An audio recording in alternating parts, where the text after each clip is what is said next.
The world will never stop testing you. People will disappoint you. Plans will collapse. Storms will come. But inside you, there can be a place no storm can touch. Imagine this for a moment. The phone rings, and it's bad news. A relationship ends. The job you thought was secure suddenly isn't. Someone you trusted betrays you. Or maybe nothing dramatic happens, just another endless day of chaos, traffic, emails, noise. Life is unpredictable. And here's the truth. It always will be. But what if the secret isn't trying to control the storm? What if the real power is becoming the person who stands unshaken in the middle of it? That's where the Stoics, ancient philosophers like Marcus Aurelius, Epictetus, and Seneca left us a roadmap. They lived in a world filled with war, betrayal, and uncertainty, yet they discovered a way to remain steady. And today, modern psychology and neuroscience back them up. Calm isn't about the absence of problems. It's about cultivating an inner fortress. This is about building that fortress, not by escaping the world, but by mastering your response to it. The unshakable core. The Stoics taught that while we cannot control external events, we can always control our internal response. It's a radical shift of focus, from the storm outside to the foundation within. Two people face the same challenge. One crumbles, the other grows stronger. The difference isn't the event itself, it's how each person interprets it.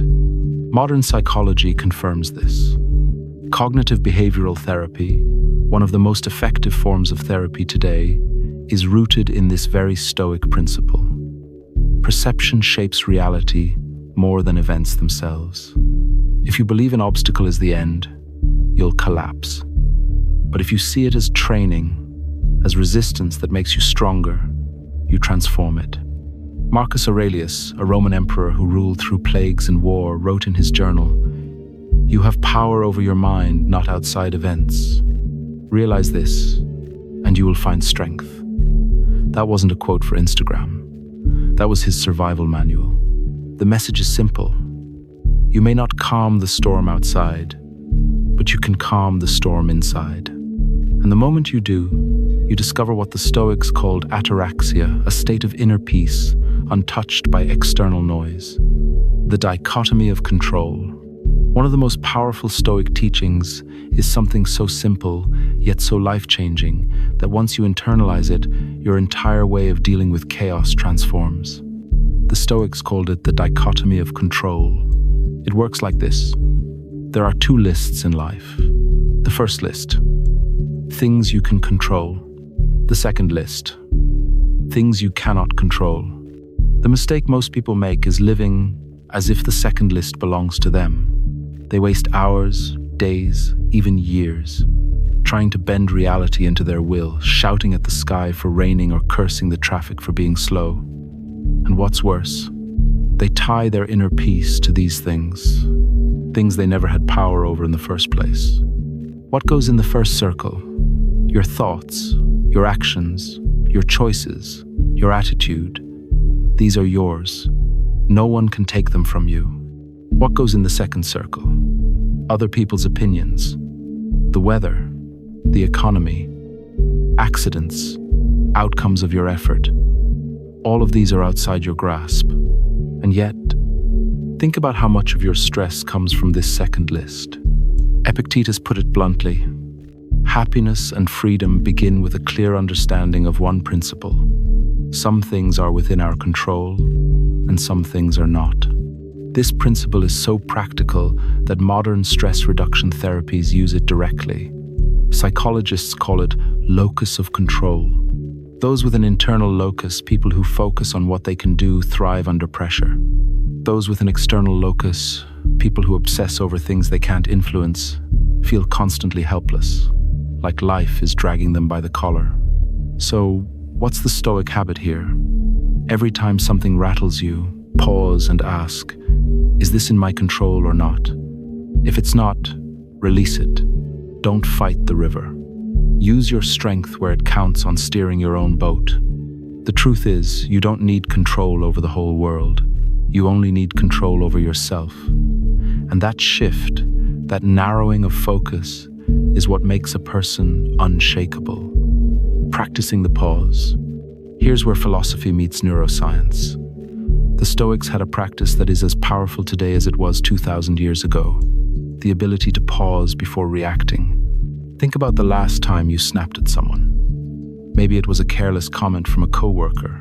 Maybe it was your partner saying the wrong thing at the wrong time.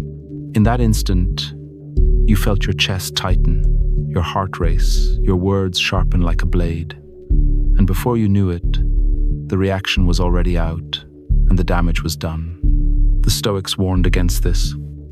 They knew emotions rise like fire, fast, overwhelming, and destructive if left unchecked. Seneca said, "The greatest remedy for anger is delay. Delay, not suppression.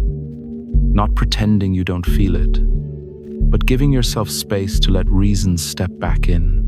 Modern neuroscience explains why this works. When you're triggered, your amygdala, the brain's emotional alarm system, takes control. It pushes you into fight or flight mode. But if you can pause, even for a few seconds, you give your prefrontal cortex, the rational, decision-making part of your brain, time to come online. That pause is the doorway to wisdom. Marcus Aurelius reminded himself often, "You don't have to have an opinion about this.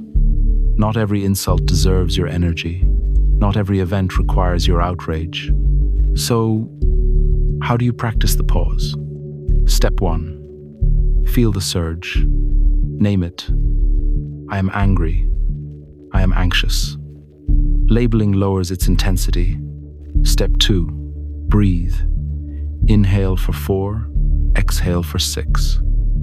That rhythm tells your body the danger isn't life or death. Step 3. Wait.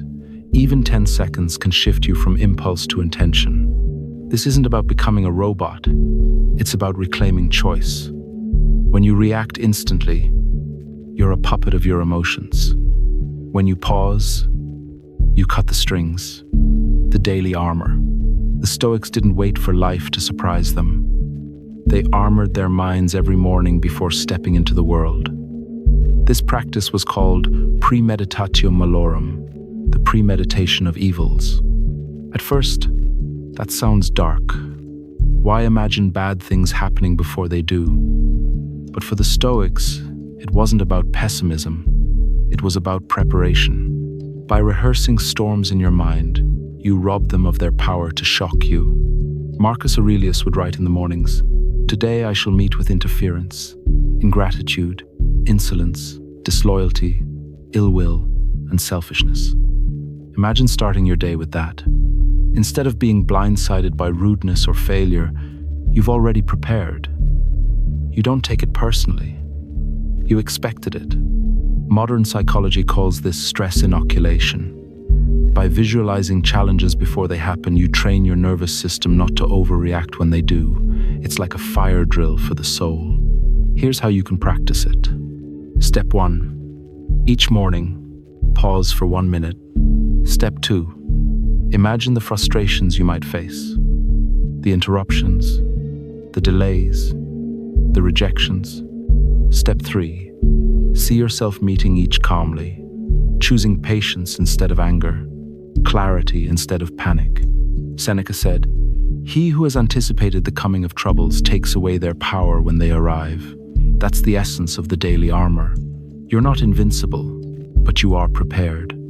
And when you practice this daily, life stops feeling like it's attacking you. Every obstacle becomes part of the training. The storms of life are not going to stop. People will continue to disappoint you. Plans will continue to unravel. The world will keep hurling chaos your way. That part will never change.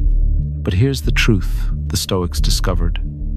You don't need the world to calm down for you to be calm. Think of the fortress we've built together. The unshakable core perception shapes reality. The dichotomy of control, focus only on what's yours. The pause space between impulse and choice. The daily armor, prepare for challenges before they come. Piece by piece. These practices turn you into someone steady, someone whose calm becomes contagious. Marcus Aurelius wrote, "You have power over your mind, not outside events. Realize this and you will find strength." So here's your challenge. Don't just listen, test it today. When the next storm hits, pause. Ask yourself, is this in my control? If not, release it. If yes, respond with strength. Storms won't stop, but you can become the person who walks through them untouched.